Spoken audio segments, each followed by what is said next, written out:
Assalamualaikum warahmatullahi wabarakatuh. Baiklah, saya Desisa Fitri dengan NIM 2520116 dari kelas PTIK 5D, jurusan Pendidikan Teknik Informatika Komputer. Tujuan saya membuat video ini yaitu untuk memenuhi salah satu tugas e-bisnis, yaitu tugas ujian tengah semester saya. Baiklah, saya akan menjelaskan bab 1, yaitu perkembangan teknologi dalam e-bisnis. Secara implisit, kalimat singkat tersebut telah menjelaskan esensi dari berkembangnya konsep manajemen baru yang dikenal dengan e-bisnis. Kalimat singkat tersebut pada intinya menegaskan bahwa pertimbangan utama yang harus digunakan oleh para praktisi manajemen dalam menentukan apakah akan memanfaatkan tawaran-tawaran yang menjanjikan oleh e-bisnis terletak pada pertimbangan seberapa besar potensi bisnis yang ditawarkan, bukan pada beberapa canggih teknologi yang berkembang. Jika e-bisnis bertujuan untuk mencapai apa dalam teori tersebut dan di dalam praktek sehari-hari, selanjutnya e-bisnis dapat melakukan dua hal, yaitu sebagai berikut. Yang pertama yaitu seberapa tinggi potensi penambahan atau pendapatan perusahaan baik secara langsung maupun tidak langsung yang didapat pada saat konsep e-bisnis diimplementasi. Yang kedua, seberapa tinggi potensi pengurangan kos atau biaya yang dapat dilakukan baik secara langsung maupun tidak langsung. Dalam kenyataannya, tentu saja tidak semua usaha dapat secara langsung dan terlihat berpengaruh terhadap kedua variabel, karena banyak dari manfaat atau value dari e-bisnis yang bersifat intangible dan unquantifiable. E-bisnis melibatkan proses bisnis yang mencakup seluruh rantai nilai, pembelian elektronik dan manajemen rantai suplai, pemrosesan order elektronik, penanganan pelayanan pelanggan, dan kerjasama dengan mitra bisnis. Selanjutnya, standar teknis khusus untuk e-bisnis adalah memfasilitasi pertukaran data antara perusahaan bisnis, solusi perangkat lunak yang memungkinkan integrasi proses perusahaan intra dan interbisnis. Pada dasarnya, perdagangan elektronik adalah proses pembelian, mentransfer atau pertukaran produk, jasa, atau informasi melalui jaringan komputer, termasuk internet.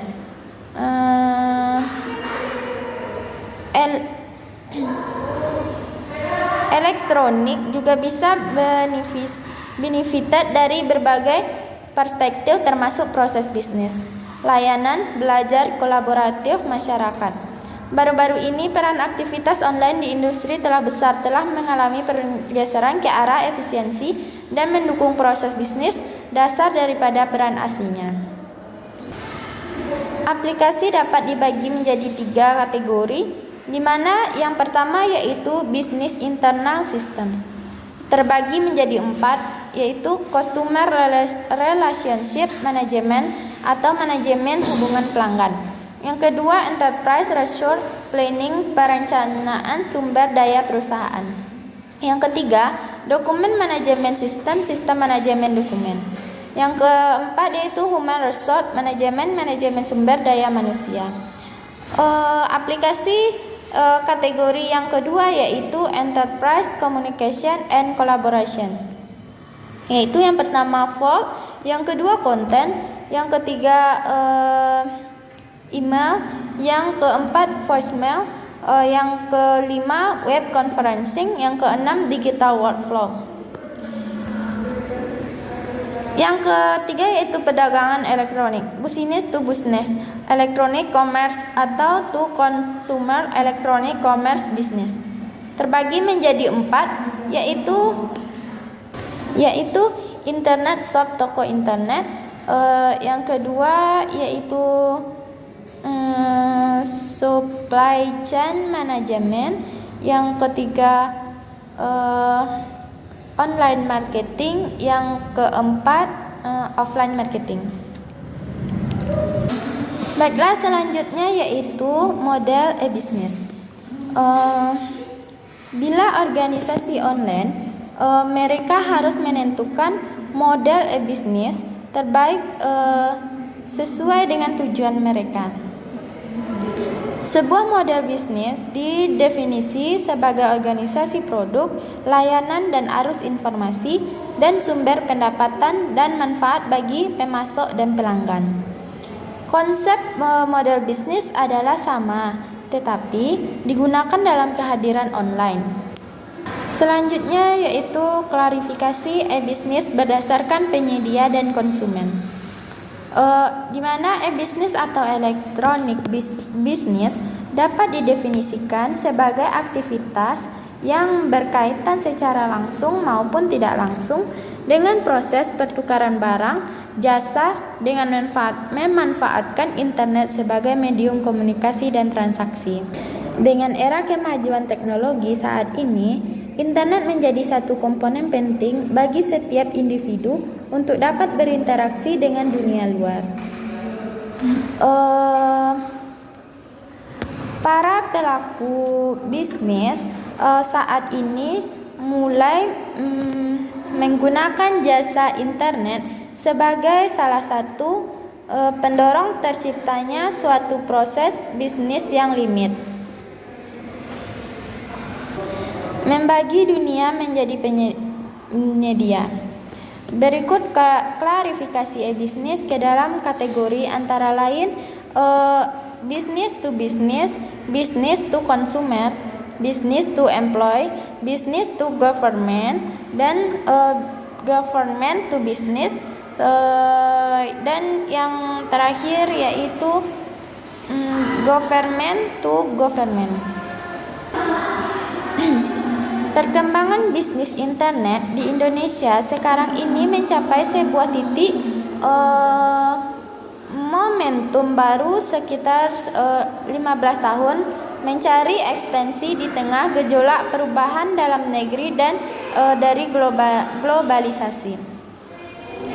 Awalnya, Detikcom adalah sebuah konsep berita instan yang ringkas tapi berkembang terus-menerus selagi perpaduan antara sifat dan ciri radio dan televisi yang memiliki waktu tayang atau siar yang lebih panjang ketimbang surat kabar.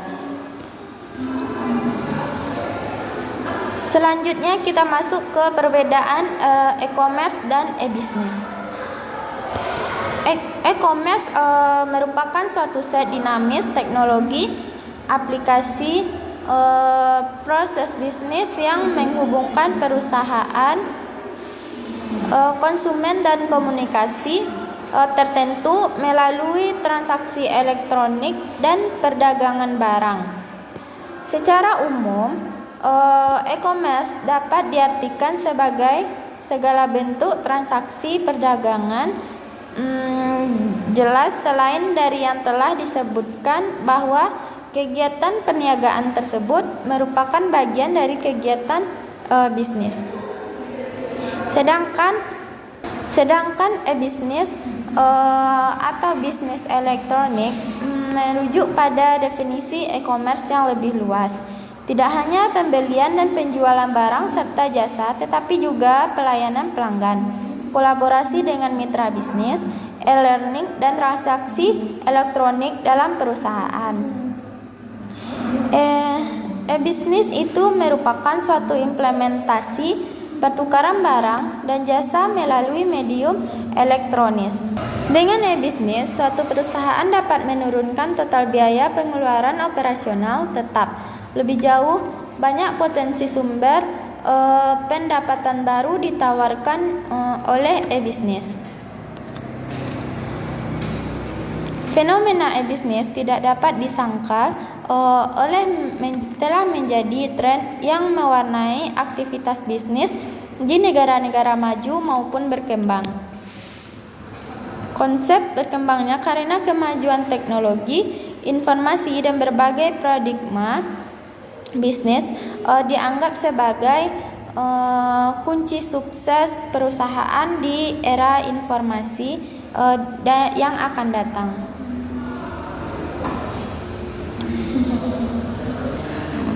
Baiklah, sekarang kita masuk ke bab yang kedua, yaitu business plan.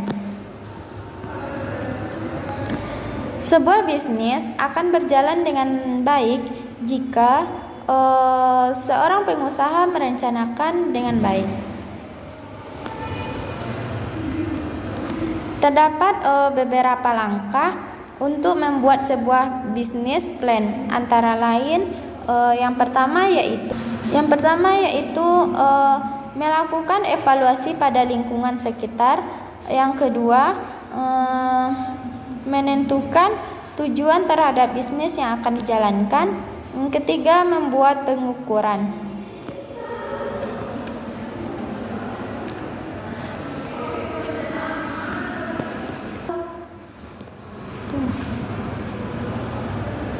Jadi, perencanaan bisnis atau business plan merupakan penelitian mengenai kegiatan organisasi sekarang dan yang akan datang dan menyusun kegiatan untuk mendapatkan hasil yang diinginkan. Perencanaan bisnis plan merupakan penelitian mengenai kegiatan organisasi sekarang dan yang akan datang untuk menyusun kegiatan untuk mendapatkan hasil yang diinginkan. Perencanaan bisnis sangat erat hubungannya dengan wirausaha. Sebab perencanaan bisnis ini dibuat agar hasil penciptaan usaha yang dibuat mendekati dengan kenyataannya. Diharapkan dengan perencanaan bisnis yang baik, maka perencanaan dengan kenyataannya memiliki perbedaan yang cukup kecil. Karena itu, perencanaan bisnis ini dapat digunakan sebagai pedoman penciptaan usaha. Selanjutnya yaitu hubungan bisnis plan dan kemampuan entrepreneurship calon pengusaha, yaitu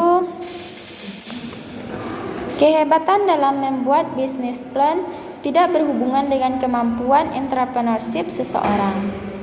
Banyak pebisnis baru aliran street smart biasanya diajarkan untuk tidak membuat bisnis plan, tidak berpikir panjang dalam memulai bisnis dan langsung action.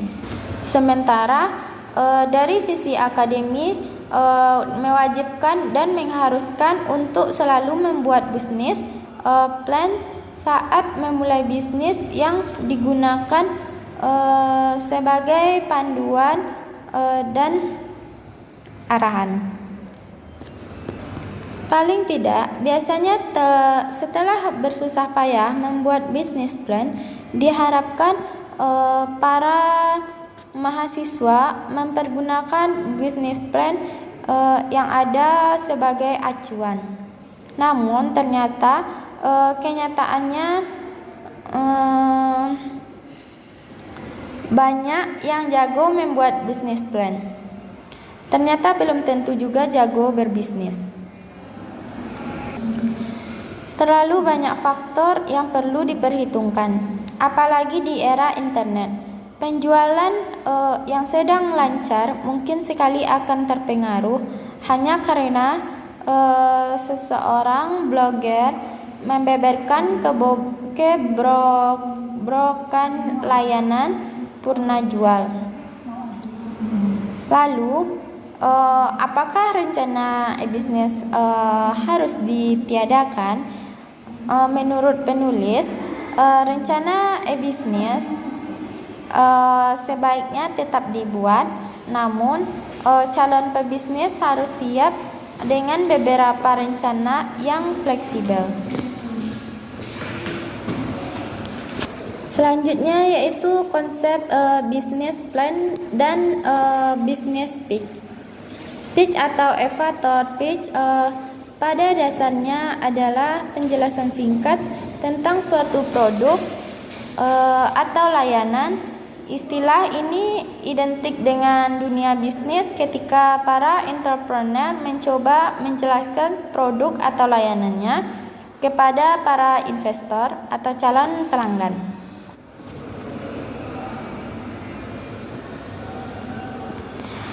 Ada banyak lagi komponen esensial di BP yang nggak bisa dilewatkan.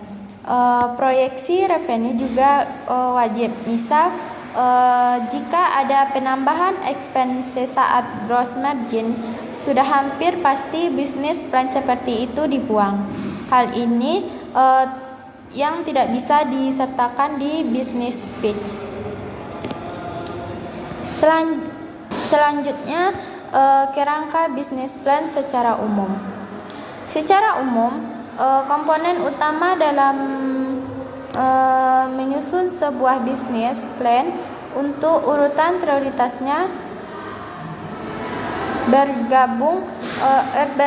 bergantung pada usaha yang hendak dijalankan. Yang pertama yaitu executive summary atau ringkasan. Ini pada bagian akhir cukup 1 atau 2 halaman saja. Yang ketiga yaitu deskripsi perusahaan, yaitu legal dokumen pendirian, sejarah perancangan pada awal pendirian. Yang ketiga yaitu produk atau layanan. Apa yang dijual atau fokus pada pemanfaatan pelanggan. Yang keempat yaitu analisis pasar. Kita harus mengetahui pasar kebutuhan pelanggan, di mana mereka dan bagaimana untuk menjangkau mereka. Yang kelima yaitu strategi dan implementasi. Jadi spesifik serta manajemen untuk bertanggung jawab atas waktu pelaksanaan dan anggaran. Yang keenam yaitu tim manajemen serta latar belakang. Di sini termasuk latar belakang anggota tim, kunci, strategi, personil, dan rincian.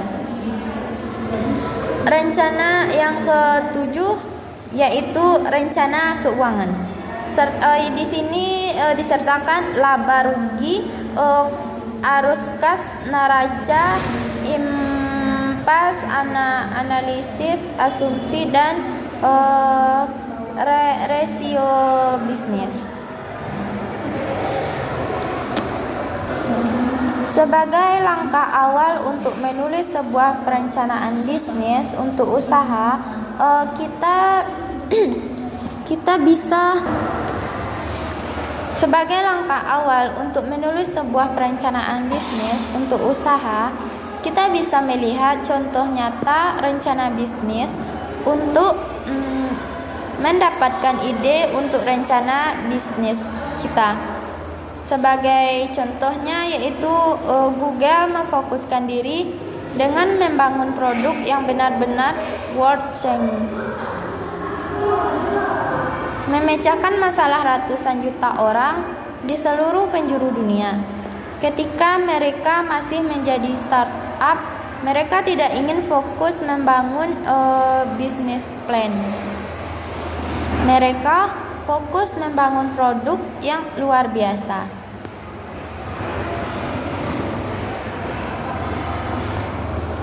Ada empat tahap evolusi e-bisnis.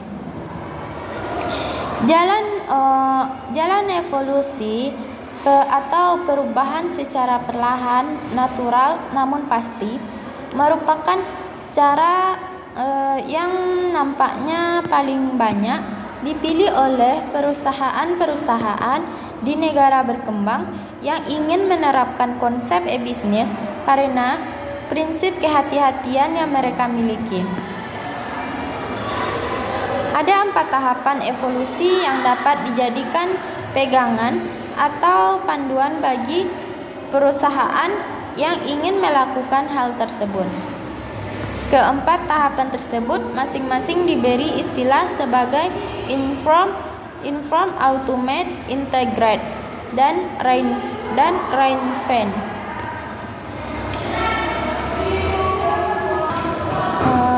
Di mana tahap yang pertama yaitu tahap inform.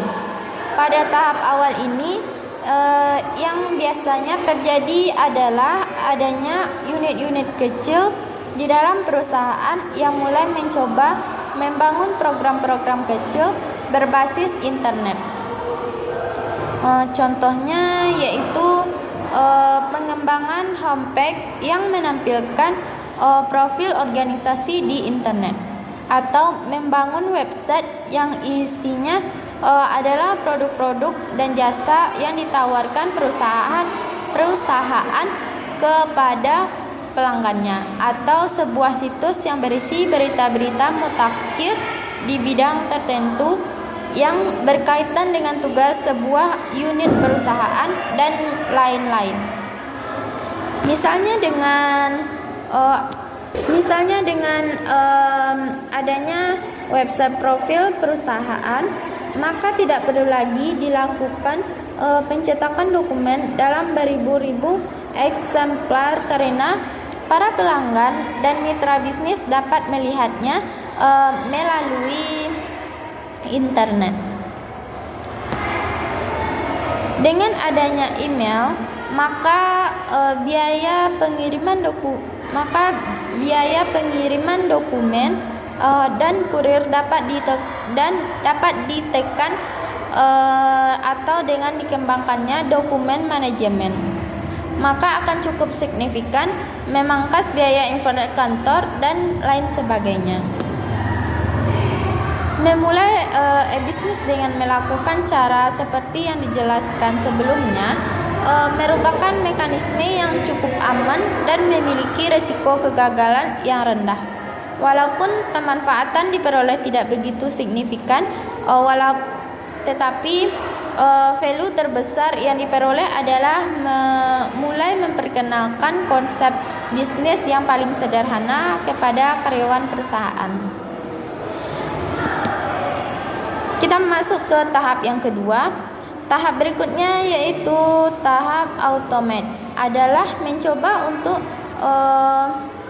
mengintegrasikan beberapa unit di dalam perusahaan yang masing-masing telah mengimplementasikan konsep kecil e-bisnis yang menjadi dasar penggabungan modul-modul. Biasanya adalah sebuah rangkaian proses yang saling berhubungan. Tahap yang ketiga yaitu tahap integrate. Selanjutnya dari pengembangan aplikasi e-bisnis adalah mengintegrasikan proses bisnis perusahaan dengan perusahaan atau entity lain yang ada di luar perusahaan. Bedanya dengan automate yang lebih menekankan pada target efektivitas. Pada integrate, tujuan utama perusahaan adalah meningkatkan dan mengembangkan kinerja perusahaannya secara signifikan. Tahap keempat yaitu tahap reinvent. Tahap di dalam evolusi dapat secara efektif diimplementasikan jika ada perubahan paradigma mendasar dari manajemen perusahaan, terutama yang berkaitan dengan cara mereka melihat bisnis yang ada. Selanjutnya kita masuk ke bagian bab 4 di mana berisi macam-macam bisnis di internet. Kesempatan menyebarkan informasi tentang jasa, produk, layanan, dan informasi atau berita aktual lainnya merupakan salah satu tolak ukur keberhasilan bisnis, perorangan, atau perusahaan. Agar website kita dapat diakses seluruh dunia, maka diperlukan sebuah server yang terhubung dengan internet selama 24 jam. Bila perusahaan yang menanganinya sendiri, tentu hal ini memerlukan biaya yang sangat mahal untuk investasi jaringan dan pemeliharaannya.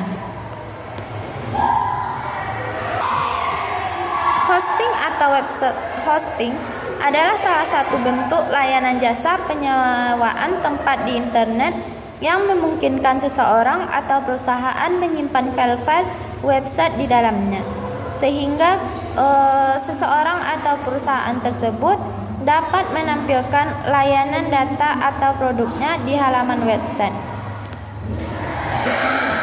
Pengusaha web hosting kemudian menghubungkan server milik perusahaan penyedia jasa internet agar situs-situs dari penyewa dapat selalu diakses di dunia maya selama 24 jam penuh. Selanjutnya, keahlian yang dibutuhkan bisnis hosting dan web hosting. Untuk memulai bisnis, kita harus mempunyai kemampuan webmaster yang mempunyai dan didukung dengan modal yang cukup.